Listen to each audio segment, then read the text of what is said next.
आज म तपाईहरुको लागि 25 बाइ 39 को हाउस प्लान लिएर आएको छु जसको चौडाइ तपाईको 25 फिट भयो र लम्बाइ 39 फिट भयो र यसको प्लिन्थ एरिया टोटल तपाईको 975 स्क्वायर फिट भयो। अब सुरु गरौँ यसको डिटेलहरु। सुरुमा हेर्न सक्नुहुन्छ तपाई यहाँ पार्किङ भएर तपाईको 10.5 बाइ 12 फिट को जसमा सानो कार मजाले आँट्न सक्छ यहाँ र यतापटि हेर्नुहुन्छ तपाईको गार्डन जस्तो भइहाल्यो फूल गमलाहरु राख्नको लागि। अब यहाँबाट एन्ट्री गर्नुहुन्छ यहाँ तपाईको सानो लबी जस्तो भइहाल्यो। त्यसपछि यहाँबाट भित्र जानुहुन्छ भने यतापटि तपाईको हल भइहाल्यो जसको साइज 13 बाइ 15 फिट को हल भयो तपाईको।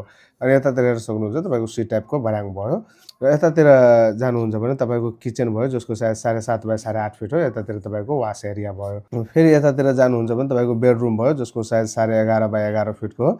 अनि यतातिर तपाईको यो अट्याच बाथरुम हो। यो क्लाइन्टको रिक्वायरमेन्ट हो जसको साइज 6 बाइ 5 फिट को हो। यसलाई तपाई कमन टोयलेट बाथरुम बनाउन सक्नुहुन्छ। त्यसपछि यतातिर फेरि जानुहुन्छ भने तपाईको एउटा बेडरुम फेरि भयो जसको साइज 11.5 बाइ 12 फिट को हो। यसमा पनि अट्याच टोयलेट बाथरुम हो जसको साइज 6 बाइ 5 फिट को हो। यो प्लान तपाईहरुलाई कस्तो लाग्यो कमेन्ट गर्नु होला।